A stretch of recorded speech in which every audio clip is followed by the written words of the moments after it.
Bonjour et bienvenue à toutes et à tous dans Multijoueur, votre rendez-vous jeux vidéo. Eh bien, on attaque la dernière ligne droite avant la fin d'année. Même au mois de novembre, j'ai le droit de dire ça. On va parler de la dernière grosse sortie de l'année, Call of Duty Black Ops 7. Et évidemment, on va revenir sur l'événement de la semaine, les nominations aux Game Awards.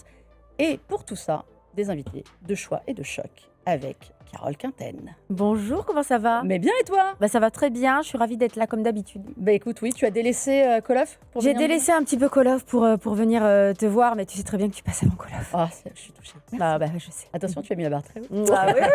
Pierre, le goupil, bonjour Pierre. Bonjour Mélinda, comment vas-tu? Ça va? Tu as des compliments pour moi aussi ou... Oui, écoute, je suis ici très ravi d'être là. J'ai abandonné Anno pour toi. Ouais, c'est vrai, toi c'est Anno. C'était très dur, mais tu vois. Et ben, ça fait partie suis là, des jeux dont on va parler dans cette émission qui a un programme dense. Je vous préviens tout de suite, on a un programme dense et on va y aller tout de suite avec l'actu à chaud.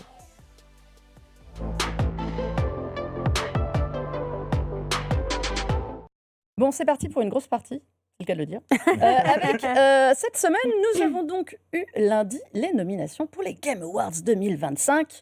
Alors, pas vraiment de suspense quand même.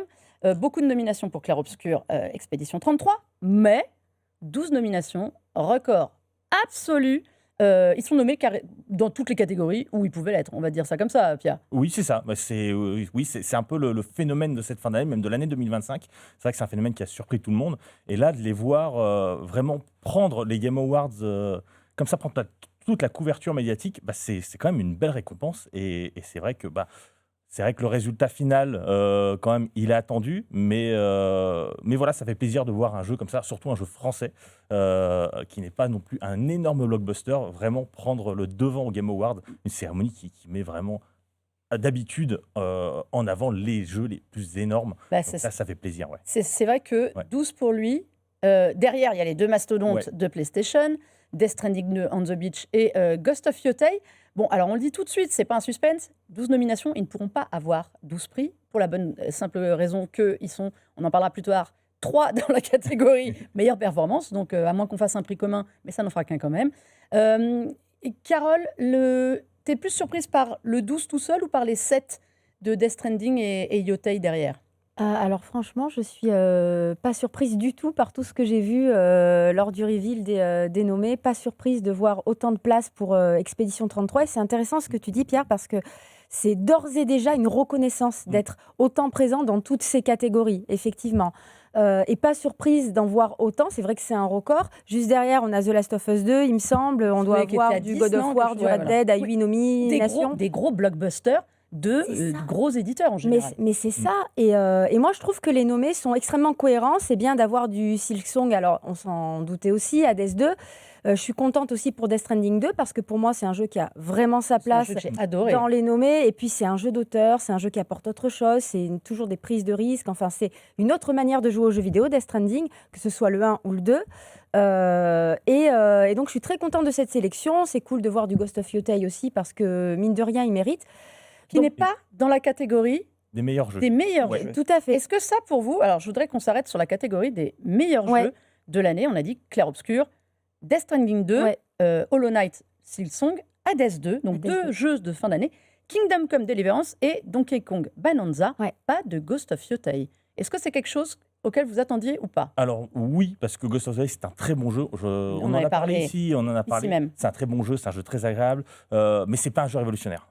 C'est pas un jeu qui change l'industrie en fait. Alors que par exemple, quand je vois un Kingdom Come Deliverance 2 qui est vraiment un RPG mais incroyable, un RPG riche, un RPG avec une narration formidable et surtout qui mise sur un aspect qui est vraiment pas anodin, qui est sur la véracité historique, c'est vraiment plus mérité, je ne sais pas si c'est très français, oui, c'est plus mérité que Yotei pour ma part. Après, c'est mon opinion, évidemment. Carole. Et je suis assez d'accord avec toi, c'est un excellent jeu, mais qui ne bouleverse pas, ne révolutionne pas, surtout en arrivant après Tsushima. Par contre, je trouve que de la même manière, Bonanza, c'est pas un jeu révolutionnaire non plus. J'avoue que Bonanza est ma grosse surprise. Jamais je n'aurais pensé. C'est cool, c'est-à-dire que c'est un jeu qui apporte un gameplay de qualité, qui est toujours intelligent. C'est du Nintendo, c'est l'école du gameplay, des bonnes idées, mais c'est pas non plus ultra révolutionnaire. Mais je dirais que si sur les 6, je devais en avoir un qui me surprend, ou si je devais en enlever un, ce serait peut-être Bananza, malgré sa qualité. Voilà. Qui à la place? J'aurais mis qui à la place? C'est compliqué. Anno C'est 117. compliqué. Bah, moi, je suis pas du tout Anno. Non, mais c'est ça. Alors, truc. le jour où il y aura un jeu de stratégie, c'est vrai que, enfin, C'est, cette année, en tout cas. Écoute, peut-être Split Fiction, Ouais, parce j'allais te que, parce que là aussi, on est sur l'école du gameplay, quelque chose de très inspiré. Les jeux de Joseph Fares, c'est toujours extrêmement cool. Il a déjà eu un GOTY avec It Takes Two. J'aurais peut-être mis Split Fiction. Je trouve que c'est une très belle année 2025, même si je pense que 2026, en fait, va être encore plus incroyable. Elle dit juste ça pour tout le monde parce qu'il y a Resident Evil qui arrive, sachez-le. Tout à fait, c'est absolument pas pour GTA 6. Mais oui, j'aurais sans doute mis Split Fiction. Mais c'est vrai que c'est un peu compliqué à dire parce que je trouve que cette année, à part Expédition 33, je le dis très clairement, pour moi, il est très très loin au-dessus. Pour moi, il n'y a aucun doute, il y a zéro doute sur le fait qu'il doit être GOTY. Pour moi, lui, il a vraiment créé une surprise. C'est un peu l'invité surprise. Il débarque, il coche toutes les cases, tout ce qu'il fait, il le fait bien. Enfin, pour moi, c'est clairement un monument. Mais tous les autres sont des bons jeux, de très bons jeux même, mais de là à dire bouleverser l'industrie, qu'il y a un avant, un après, pour moi, un GOTY doit quand même marquer durablement et impacter l'industrie. Alors, et voilà. je suis assez d'accord avec toi parce qu'on a quand même que des suites derrière. Oui. Bananza fait un peu figure de jeu original, mais derrière, on n'a que des jeux qui prennent la suite. Alors, à titre perso, je trouve que, parce qu'il est sorti à une période complètement foireuse, on va se le dire, c'est Indiana Jones pour moi. Ouais. Oui, qui aurait mérité d'être dedans. Indiana Jones, Alors, c'est il le cercle sorti ancien. en décembre, mais est-ce qu'il est encore éligible pour 2025? Oui, parce qu'en fait, les votes allaient de mi-novembre 2024 à mi-novembre 2025. Et surtout, il était ressorti sur PS5, donc ce qui donne une semi-légitimité. Mais en fait, il était complètement dans la fenêtre de tir. Et d'ailleurs, il a une nomination pour Troy Baker, notamment, qui est absolument fabuleux en Indiana Jones, qui est absolument bluffant en Harrison Ford jeune. Voilà. Je suis assez d'accord sur le fait que Clair Obscur, là-dessus, se distingue un peu pour son originalité.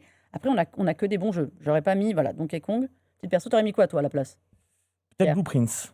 Blueprint, c'était dans ma shortlist. Moi, ce que je regrette un peu, c'est toujours cette surreprésentation de jeux AAA. Là, bon, ça va, on a quand même Hades 2, Silksong, mais c'est vrai que... C'est des suites.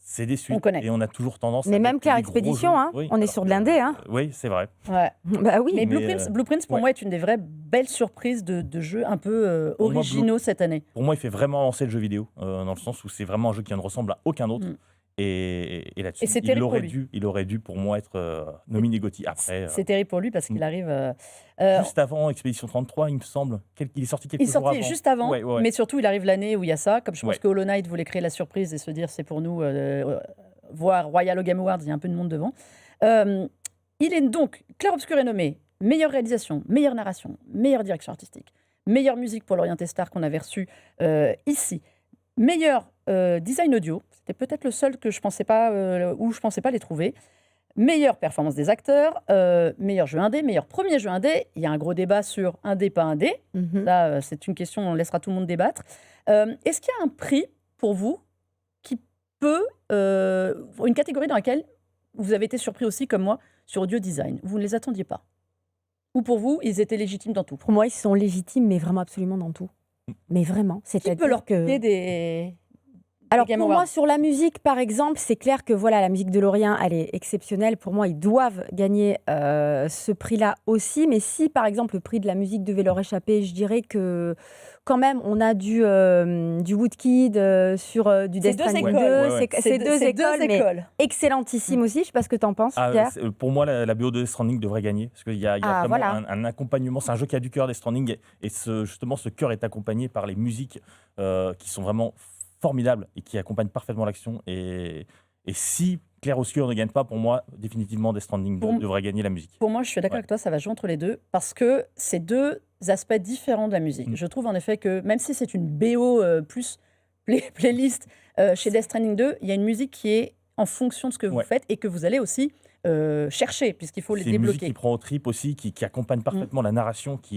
Mon grand regret, et on l'a reçu ici, c'est Olivier de Rivière, parce que le boulot fait dans South of Midnight, je pense que tout le monde a oublié, mais pour le coup, pour moi, est une musique de jeu vidéo, c'est-à-dire que votre progression dans le jeu et la musique vont de pair. Vous n'êtes pas. C'est une musique qui vous accompagne. Musique qui progresse évolutive, oui. Et qui progresse en fonction des chapitres. Et ça, c'est un vrai boulot. Là, pour moi, on est dans une musique de jeu vidéo et pas dans une bande originale de jeu. C'est vrai qu'il est bon, Olivier aussi. Mais c'est Très, le très travail sur South of Midnight, le jeu est passé. Et même à Dying 2 Light, nominations. The Beast. Et Dying Light aussi, Ouais. ouais. C'est comme Blueprint, c'est des jeux qui sont arrivés juste avant Expedition Et je 33 et qui pense ont aussi- totalement été effacés, Et puis surtout, malheureusement pour eux. pour moi, surtout, on en reviendra, mais la communication sur South of Midnight, ça a été une Ça, catastrophe. bah, Ça a été- Je trouve que ce jeu j'ai n'a envie pas... de dire, c'est même pas une catastrophe inexistante. Ce jeu n'a pas eu l'exposition qu'il méritait. Mais musique, pour moi, je dis pas ça parce qu'il est venu, mais ce qu'a fait Lorient Testar dessus, le fait que c'est pu toucher les gens comme ça, et on l'a vu au concert, je pense que, honnêtement, les Grammy ont fait n'importe quoi sur les nominations, je le dis Non, mais ouvertement. alors, Il n'y a pas un seul, je crois, nommé des terrible. Game Awards qui est nommé aux Game Awards. Il faut savoir qui a la légitimité dans ces cas-là pour juger de la musique, mais il y a quand même une performance. Mais voilà. Et Je pense pour- que la direction, moi, c'est la réalisation qui peut peut-être leur échapper. Parce que C'est Death possible. Stranding 2, et sur l'aspect direction artistique, Yotei bah, est quand même assez fabuleux. complètement. Et d'une élégance. Et d'une élégance rare. Ouais. C'est pour moi les deux prix. On verra le jeu de l'année, ça reste à débat. Beaucoup de gens votent. On a vu que le site des Game Awards Oui. a planté. C'est pour ça qu'il ne faut pas encore aller voter. Il y a eu 1 million Ouais. de voix, de votes en 24 heures, plus le problème de Cloudflare, tout a pété. Mais voilà. Je voudrais qu'on parle performance, les amis. Ah non, j'avais une question avant. Est-ce qu'on parlait de direction artistique? Est-ce qu'il y a un jeu qui a été passé à la trappe pour vous en direction artistique cette année? Qui On a une on a année. dans les nommés, là En direction DA. artistique, on a Clair Obscur, Death Stranding 2, Ghost of Yotei, Hades 2 et Hollow Knight. Moi, j'aurais mis Silent Hill F, mais qui a été d'ailleurs nommé dans Qui est dans pas d'autres mal d'autres catégories, Ouais, 3 ou ouais. 4. Hein, Oui, oui. Ouais, très ils ont- contente pour eux. Et je trouve que justement, la DA de ce Silent Hill, Je suis d'accord. elle aurait mérité, effectivement. Voilà, Ouais. moi je trouve que je reviens au même parce que c'était un de mes jeux coup de cœur cette année, South of Midnight, sur le côté, le choix. Tout à fait. Le choix était un Keeper que j'ai beaucoup aimé aussi. Et puis, au j'ai niveau- pas au joué, mais niveau on m'en DA. dit que du bien. Keeper magnifique. Le jeu, après, on en pense qu'on veut, mais sur la DA, il y a quand même un Et énorme après, boulot. direction artistique, alors je reviendrai sur King.com, qui pour moi, alors la direction artistique, effectivement, c'est très réaliste, mais le travail de recherche qui a été fait pour redonner vue à des lieux qui existent vraiment, pour moi, il aurait mérité. Ça, c'est toujours la Ouais. question. Les jeux qui font de la vraie, qui font de la recherche visuelle, n'y est pas. Alors, moi, je suis aussi assez étonnée de Assassin's Creed Shadows, qui est inexistant dans C'est les, vrai, dans ouais. les nominations. Je pense quand même Oui. que c'est un petit peu sévère de Oui, ne pas c'est le parfois voir. politique, hein, les C'est Game extra- Awards. on sait que c'est un petit peu On le politique. sait. Là, pour le coup, ils ont une nomination sur accessibilité, qui est un point sur lequel ils sont extrêmement forts. Oui, mais- C'est peut-être Au un niveau peu- du un peu rendu, sévère, de quand la même. technique, de la direction artistique, Shadow, il avait. Je pense qu'il avait Sévère, la mais il y a barre pas très de- haut, hein. C'est quand même costaud cette année, donc sévère, mais pas injuste. Je pense qu'ils doivent être un peu dans les Ouais. choix de tout le monde, mais Ouais, jamais assez. Oui, performance. Alors pourquoi je voudrais qu'on parle performance? Parce qu'on l'a dit, il y a 3 acteurs de Clair Obscur, Ben Starr, Jennifer English et Charlie Cox, donc respectivement Verso, Maël et Gustave, qui sont nommés sur un jeu français fait en France, avec des voix françaises. C'est toujours l'éternelle question de se dire, est-ce qu'un jeu français, c'est pas ces voix françaises aussi qui prévalent ou qui méritent peut-être aussi, parce que on sait que beaucoup à l'international de gens on joue au jeu en français. Tout à fait. Oui, mais on reste quand même sur une cérémonie américaine. Voilà. Les Américains ne parlent qu'à eux-mêmes. Donc, C'est très vrai. voilà, très vrai. L'Amérique, c'est le monde. Voilà. Le président des États-Unis, tu as l'impression que c'est le président du monde. C'est vrai. Si tu les écoutes, voilà. Et est-ce que dans ces cas-là, est-ce que donner sa voix, c'est une performance? Est-ce que faire de la motion capture, quand on a des acteurs qui font et de la motion capture et des voix, donc je reviens sur le Troy Baker qui me semble a fait la motion capture aussi, les acteurs de Clair Obscur n'ont fait que les voix. Est-ce qu'il n'y a pas un peu la charge émotionnelle qui vient dessus pour qu'on les nomme autant? Peut-être, mais faire une voix, c'est aussi beaucoup de boulot. C'est beaucoup de... Ah non, mais je ne dis pas le Et c'est aussi contraire. un travail d'acting. Et fait. je crois que Charlie Cox avait Ils ont joué les scènes. justement, s'était exprimé là-dessus en disant qu'il se sentait pas légitime parce que lui, il était venu une après-midi pour faire les voix et pour lui, il était passé à autre chose. Et qu'on lui parle toujours d'Expédition 33, en fait, lui, Il a, ça en le plus, gê- il a ça un le peu gênait un tardé peu. à faire Ouais. la com, lui. Ouais. Il était un peu... Mais Il c'est a un voulu que vrai ça marche. boulot, c'est vrai. Ouais, Les, ouais, les voix, donc, c'est hyper physique. Pour moi, hein. ça me choque pas. Mais ils n'ont pas fait, Vraiment. voilà, eux, ils n'ont fait, par exemple, ce ne sont pas eux les corps des personnages. Les corps, vous n'êtes pas corps, ces vous n'êtes pas les personnages, vous n'êtes pas eux. Mais voilà. Et Ça reste des performances qui sont hyper, comme on disait, hyper physiques, hyper importantes. Et c'est de l'acting. votre favori performance? Alors, vous voulez que je vous redise ce qu'il y a? Donc, hormis ces trois-là. Redis-nous. Norman Reedus. Non, il n'y est pas. Il Il n'y n'y est a pas personne. Non, il n'y est pas. Il y a la nana de Erika Ghost Ishii of Yotei. pour Ghost of Yotei. Voilà. Et il y a Konatsu Kato pour Silent Hill F. Et donc, Voilà. Troy Baker pour Indiana Jones. Bah, moi, j'aurais dit Indiana Jones, tu Indiana vois. Mais Jones c'est le cœur aussi, c'est le cœur aussi Tellement. qui Non, parle mais- parce que je trouve que les trois ont été très bons. Ouais, les trois sont très bons. Non, mais je ne Dans crois un pas. style Je posais la question Et sur un- contente pour Silent Hill F, justement aussi. Ouais. Après, est-ce qu'on peut récompenser l'art, forcément sélectionner un meilleur, alors qu'ils sont tous bons? C'est très- C'est encore une autre question. Oui, mais il faut voter. Il faut voter, Pierre. Ouais, il va Voilà. falloir. Juste pour rappeler, dans les meilleurs jeux indés, donc on a Clair Obscur, meilleur jeu indé, meilleur premier jeu indé. On se dit qu'a priori, il devrait avoir au moins un premier jeu indé Grande et peut-être chance, les deux. Ouais. Megabank s'est retiré. Le jeu Megabank s'est retiré parce que son auteur, qui est solo dev, a dit en fait, j'ai déjà fait d'autres jeux sous d'autres noms. Et donc, j'ai rien à faire dans le premier jeu indé. Bah, je trouve Donc, ça je beau trouve joueur. ça, C'est beau joueur, ouais. je trouve Ouais. ça super bon joueur. Je voudrais Ouais. quand même saluer ça. On saluera aussi nos Français. Alors là, on est en nombre quand même. Sur la cérémonie, on a donc Shadows qui a une voix, Shinobi, Hearts of Vengeance, qui est quand qui est même super. qui est super. Il est génial. Alors j'avoue que j'ai été surprise sur Lost Records, qui est dans Game for Impact, qui est un jeu sur lequel Toi, t'avais adoré, toi. Alors non, Non malheureusement, c'était parti pour adorer. J'ai trouvé ça bien et j'étais un peu déçue de la fin. D'accord. Je trouvais que c'est un jeu qui, à mon avis, a subi quelques problèmes durant le développement et qui était prometteur, mais qui n'est pas allé au bout de ses promesses. Absolum, quand même, de Dotemu. Le premier jeu vraiment signé Dotemu. Il y a du monde quand même. Bon, eSports aussi. On salue quand même Vitality qui est nommé 2 fois, notamment pour meilleure équipe de l'année sur Counter-Strike et Zio pour meilleur joueur eSports de l'année. Et si, comme je le pense, Expédition 33 est couronné jeu de l'année, ça veut dire que 2 années d'affilée, on aura quand même eu du cocorico dans les gagnants au Game Awards, puisque l'année dernière, c'était Astrobots, on avait Nico Doucet sur Ouais, scène. Ouais. on se la juge. Non, mais on a aussi eu Stray qui avait été nommé meilleur Très- jeu était indépendant. super ce jeu. Ouais, ouais. Chia avait eu aussi des prix. Oui. On est pas mal quand Et même. on est bien. Non, mais Cocorico. on n'a pas de pétrole, mais on est du talent. donc, Voilà, c'est ça. Est-ce qu'il manque des catégories? Est-ce qu'il manque des jeux pour vous cette année? Alors pour moi, ça manque pas de catégorie. J'aurais même tendance à dire, et d'ailleurs on en À quand une discutait catégorie l'année jeu d'horreur? dernière. J'aimerais tellement. Bah oui, ça manque. C'est vrai que ça manque. Néanmoins, on a ça une pourrait catégorie jeu rentrer de- dans action, aventure. Le problème, c'est qu'il y a plein de catégories un peu fourre-tout où tu retrouves des jeux qui pourraient aller dans plein de catégories finalement, parce que comme on dit, RPG, action, aventure, c'est un peu tout mélangé. Est-ce qu'on Mais ne devrait oui, pas les mettre à J'aimerais part bien. J'aimerais bien Comme on met les jeux d'horreur. Comme on met J'aimerais des bien. jeux de combat. Parce à qu'il y en a de part, plus en ou des plus. jeux ou de... Il y en a de Après, plus les en Game plus. Awards, ça reste jeune, ça peut évoluer, ça va muter forcément avec le temps. Donc, forcément, il y aura d'autres catégories, peut-être des plus petits jeux qui seront mis en avant. Moi, c'est toujours, encore une fois, ce que je regrette un peu, c'est que les jeux indépendants qui sont nominés, c'est toujours des jeux qui ont quand même une lumière médiatique. Il y a plein d'excellents jeux qui Il y a sont plein de passés à la petits jeux qui trappe, sont passés à la trappe, on est qui d'accord. sont vraiment Le fantastiques. problème, c'est mais, que choisir, c'est renoncer. Quoi. c'est ça. Tu peux pas Et nommer c'est- tout le monde. C'est une année qui n'est pas évidente en fait Non. en vote parce qu'il y a beaucoup de choses et à la fois pas beaucoup. Oui, Donc c'est c'est vrai.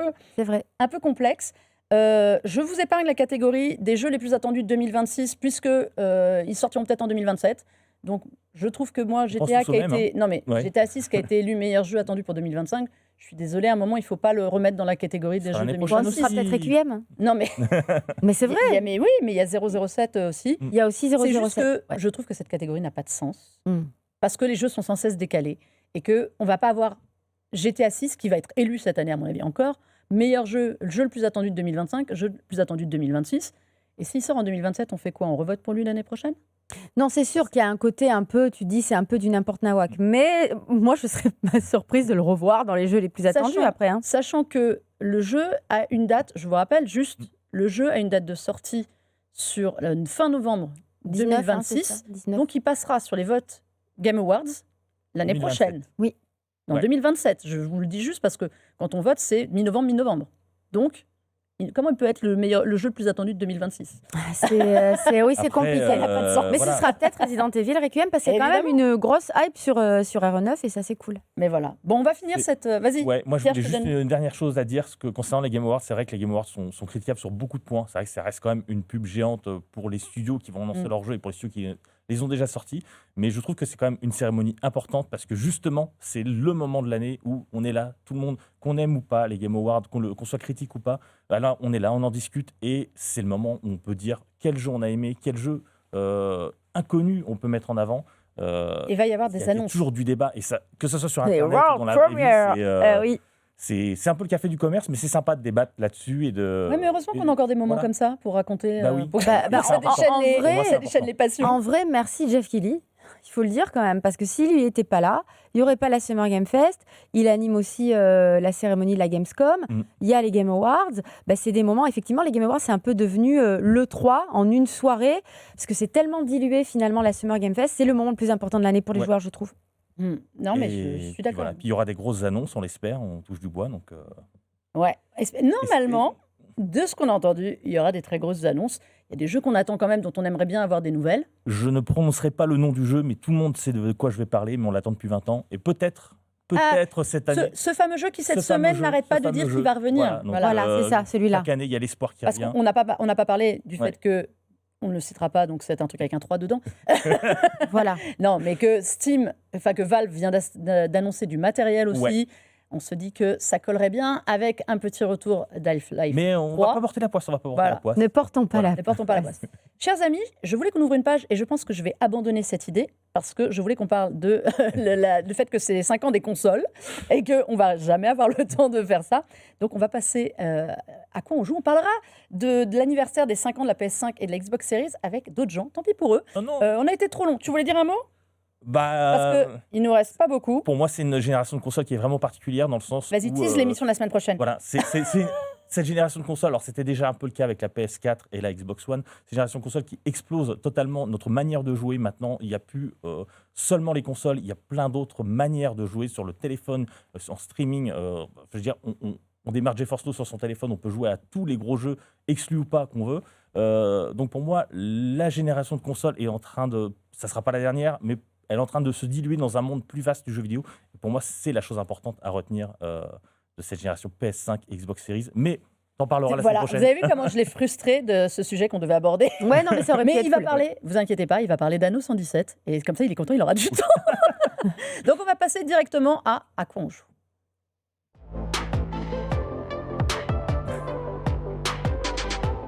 Non, parce qu'en fait, on a un très très gros catalogue de jeux pour cette semaine.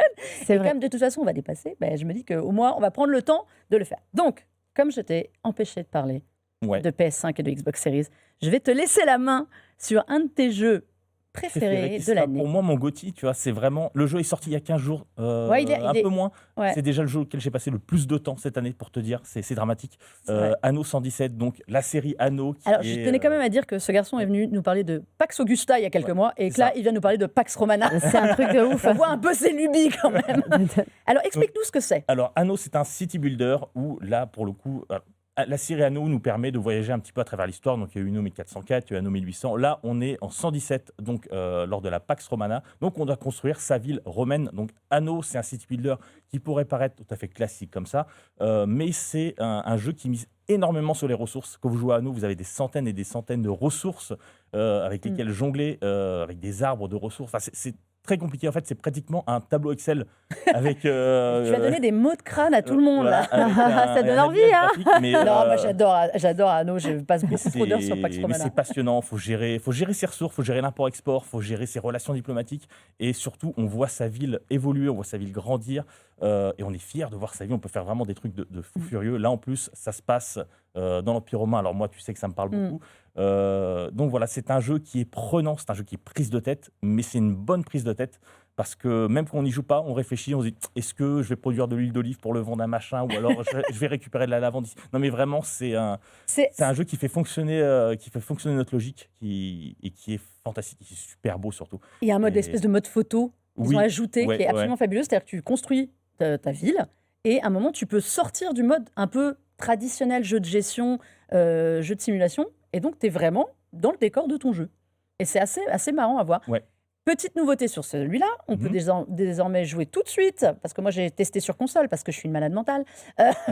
Donc il est disponible sur PS5 et Xbox Series maintenant, et plus seulement sur PC, monsieur. Est-ce que tu as testé ? Alors non, parce que pour moi, Anno, c'est un jeu PC, et je ne me risquerais pas à jouer à la manette. D'accord. Et c'est pas mal fait. Moi, c'est bien qu'il soit sur PC, et si avec la manette, c'est pratique et c'est jouable, pourquoi pas ? Alors, pour avoir fait très longtemps du Civilisation, des city builders et des trucs comme ça, c'est quand même mieux la souris. Mais en revanche, j'ai trouvé que l'optimisation, alors moi je l'ai fait sur Xbox Series, l'optimisation est très très bien faite. Ouais. Qui plus est, si vous, vraiment, c'est pas possible de jouer manette, ça vous hérisse les poils, vous pouvez connecter clavier-souris à votre console et jouer même sur PS5. Ça, j'ai trouvé que c'est pas mal. Ouais. Autre nouveauté, on peut choisir de jouer un gouverneur ou une gouverneure. Est-ce que l'historien en toi a eu une poussée de boutons ou Alors pas? non, parce que Anno, c'est vraiment un jeu qui prend le contexte historique, qui est le tort un petit peu pour apporter du fun. C'est pas Pax Augusta dont je parlais la dernière fois. Donc non, ça m'a pas apporté de boutons. Mais après, c'est vrai qu'historiquement parlant, les Romains, c'était pas les plus grands féministes du monde. Non, mais c'était pas non plus. La femme avait un rôle autre, mais voilà, il n'y avait pas non plus d'interdiction. Mais disons que c'est pas. Voilà, c'est bien que ce soit là, parce que le jeu est vraiment pensé pour le fun avant tout. Moi, j'ai bien aimé le twist pour l'amener aux commandes. J'ai beaucoup aimé. Donc non, ça me choque pas plus que ça. Donc Anno, c'est vraiment fait pour s'amuser, c'est vraiment fait de la gestion. Après, ça aurait pu être n'importe quel autre contexte historique, je vais y arriver. C'est pas facile à dire vite. Oui, c'est ça. Donc, là, moi, c'est le seul reproche que j'aurais un petit peu à Anno, c'est que le Empire romain, c'est vraiment juste un skin en fait. Ils auraient pu mettre n'importe quelle époque, mais en vrai, ça marche bien. Oui, il s'évite les anachronismes et les choses comme ça. C'est vraiment un cadre. Et la véracité historique, c'est pas King.com, c'est pas Pax Augusta. On s'en fout un peu. L'important, c'est de s'amuser, de construire sa ville. Et d'ailleurs, il y a beaucoup de gens sur les réseaux sociaux qui partagent leur ville romaine, qui sont fiers de leur ville. Et ça fait plaisir à voir, de voir qu'il y a un jeu comme ça. Ça qui met en avant la communauté. Ouais. Ça démarre très vous fort. Vous me donnez presque envie d'y jouer. Très fort. Et on a discuté, on a un papier sur Tech & Co, le site, avec Stéphane Jankowski, qui expliquait, donc, qui est le créateur du jeu, qui s'occupe du jeu, et qui nous disait que, voilà, il y a deux types de joueurs. Il y a ceux qui veulent optimiser, savoir à qui vendre de l'huile, et les gens qui adorent construire et qui ne font que construire pendant des heures, des heures. Non, mais ça, c'est ouf, parce que c'est le genre de jeu, tu mets ta vie dedans. C'est ça.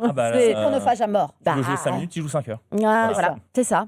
C'est l'idée. Et ben voilà, un jeu beaucoup plus nerveux, beaucoup plus rapide, parce qu'on fait une inversion totale. Carole va nous parler de Call of Duty Black Ops 7. La semaine dernière, on vous a emmené dans les coulisses pour discuter avec les équipes et les acteurs. Et bien, maintenant, retour sur le jeu.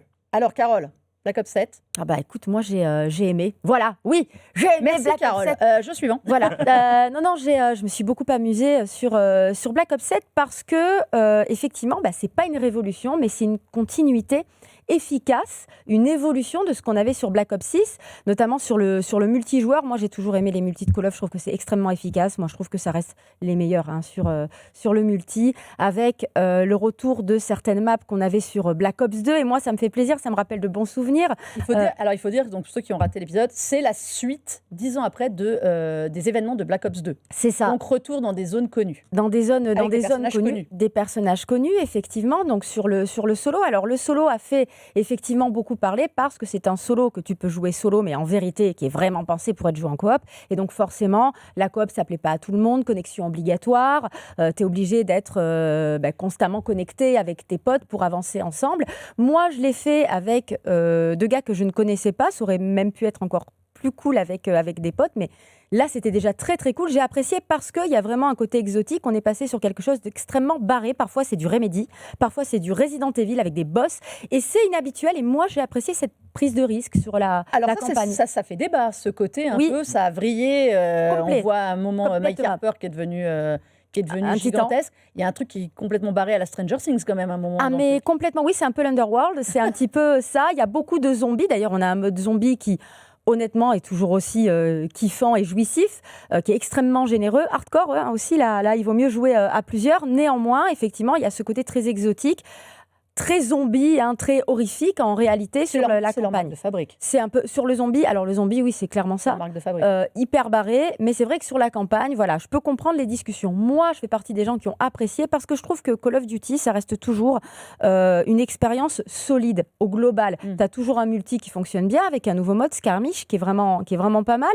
Et puis à la fin de la campagne, si vous arrivez à la fin de la campagne, les 11 chapitres, vous allez avoir un mode qui s'appelle le Endgame et qui est franchement extrêmement bien pensé. Tu vas te retrouver donc sur une map ouverte où tu vas pas affronter les joueurs, tu vas être avec ta team et tu vas remplir divers objectifs et j'ai trouvé que ça fonctionnait très très bien. C'est la partie la plus ambitieuse et la plus rafraîchissante de ce Call of Duty. Donc on a quelque chose que je trouve solide, qui effectivement n'est pas une révolution, mais qui reste sur une base que je trouve franchement à chaque fois efficace. Et je pense que si Treyarch avait livré une énième campagne qui ressemblait à toutes celles qu'on a depuis le début, oui, ça aurait été efficace, hein, moi j'aurais été ravie, mais il y aurait aussi eu beaucoup de gens qui se seraient plaints de ça. Donc moi j'aime bien la prise de risque, j'ai apprécié et je pense que c'est un épisode solide. Et en c'est fait. pas une manière aussi de se démarquer de Battlefield 6 qui lui revient sur pas l'ultra-réalisme, parce qu'on Mais en le est pas là, classique, quoi. mais sur le très classique et sur... Ouais.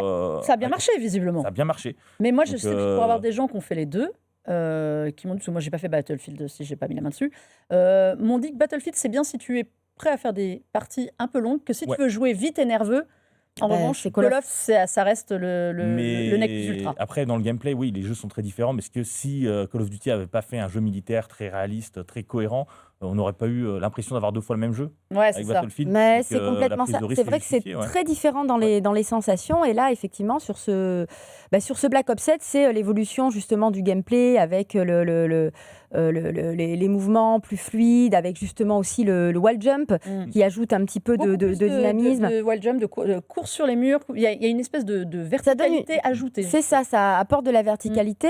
Et puis c'est cool de redécouvrir justement les maps de BO2 avec cette verticalité, ce gameplay qui va encore plus loin, et qui ouvre des opportunités, qui ouvre des portes en fait. Et ça c'est cool.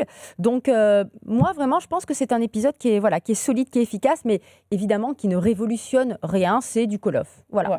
Bon, mais efficace, simple. Oui, complètement. Et solide. Et solide. Extrêmement généreux, parce que c'est ce que je disais. Call of, c'est effectivement la campagne, mais c'est aussi le multijoueur, c'est le zombie. Donc c'est quand même un jeu qui a plusieurs visages, qui a plusieurs facettes. Et je trouve que sur chacune de ces facettes, ça peut être critiquable, hein, évidemment, mais sur chacune de ces facettes, il offre quelque chose de différent et à chaque fois de chiader. C'est vrai que chaque année, on a l'habitude, hein, tout le monde crache sur Call of, mais tout le monde achète Call of. Mais tout le monde y joue. Et moi, j'avais Voilà. juste. Alors, c'est drôle ce que tu disais qu'il y avait du Remedy.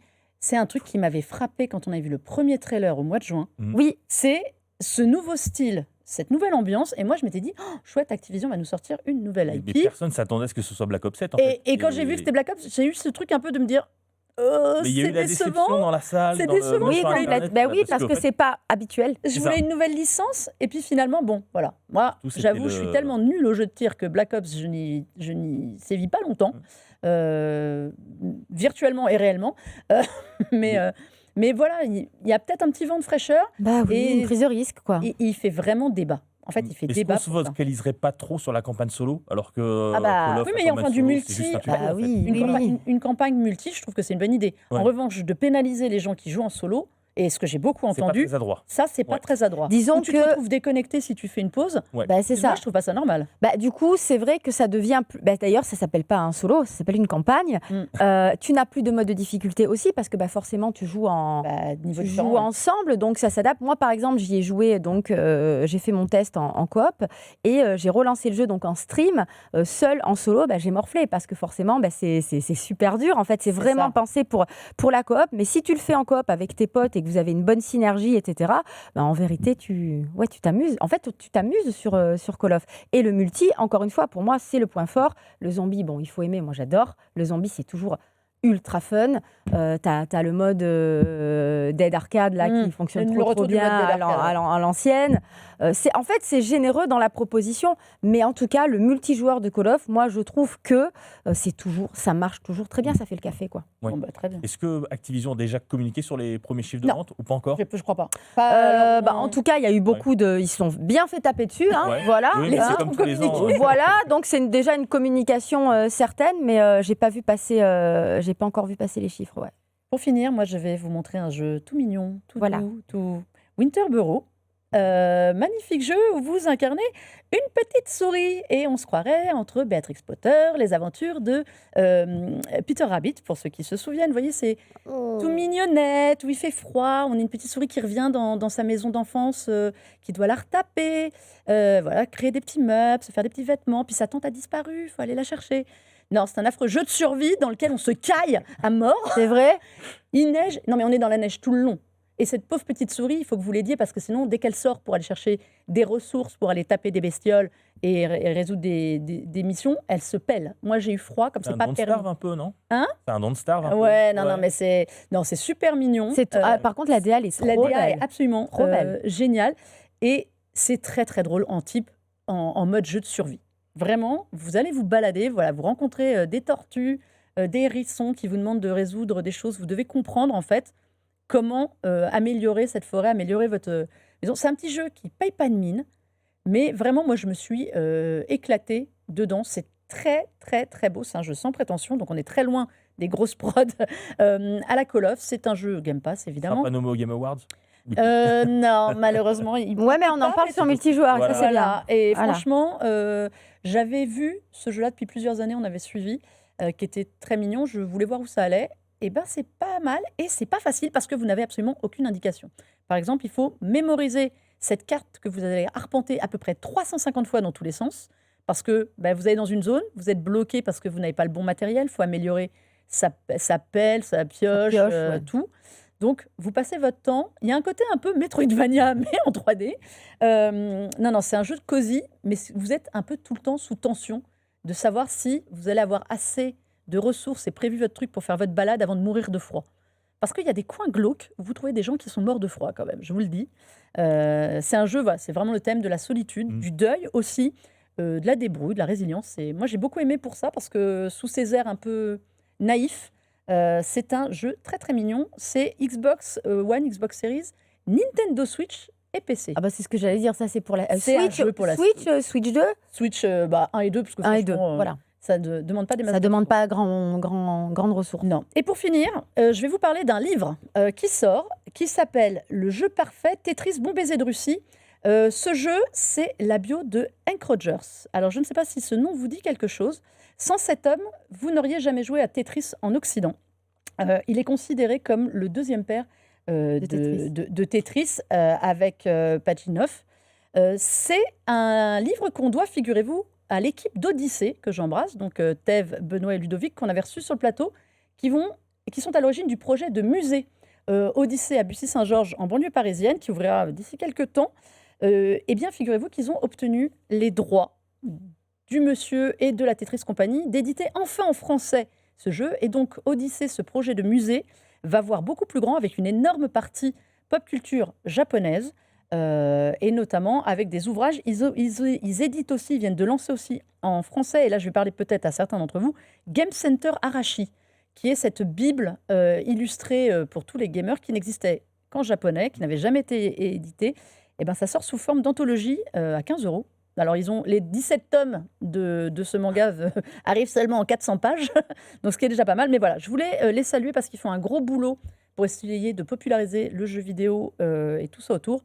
Et aussi, il y a eu un biopic sur Hank Rogers, voilà. qui est sur Apple TV, je crois, qui est super. Mais voilà, n'hésitez pas. En tout cas, le livre est hyper intéressant pour comprendre justement comment Tetris a pu voir le jour chez nous et sa bio. C'est pas juste l'homme qui a négocié les droits avec Nintendo et compagnie. C'est très intéressant de voir que quelque part, il était déjà Tetris en lui-même. Juste pour l'anecdote, son premier boulot, parce qu'il s'ennuyait au lycée et tout, derrière, il est allé bosser et il s'occupait de déménagement.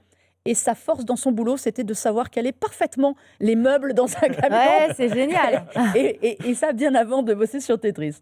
Donc voilà, le jeu parfait, Tetris Bon baiser de Russie, aux éditions, donc désormais on peut dire ça, Odyssée. Et c'est disponible sur leur site et on les embrasse. Bon, on a largement dépassé les amis. Merci à vous. Ça ne nous arrive jamais. En tout cas, merci beaucoup à vous d'être venus. Merci Pierre. Merci à toi, Mélinda. Et maintenant, on te retrouve sur Presse Citron. Sur Presse Citron, c'est... Bravo. Et voilà, monsieur vient pour Presse Citron maintenant. Merci beaucoup, en tout cas. On se revoit pour le prochain City Builder dans la romantique. Avec grand plaisir. Il y en aura d'autres. Carole, merci beaucoup à toi d'être venue.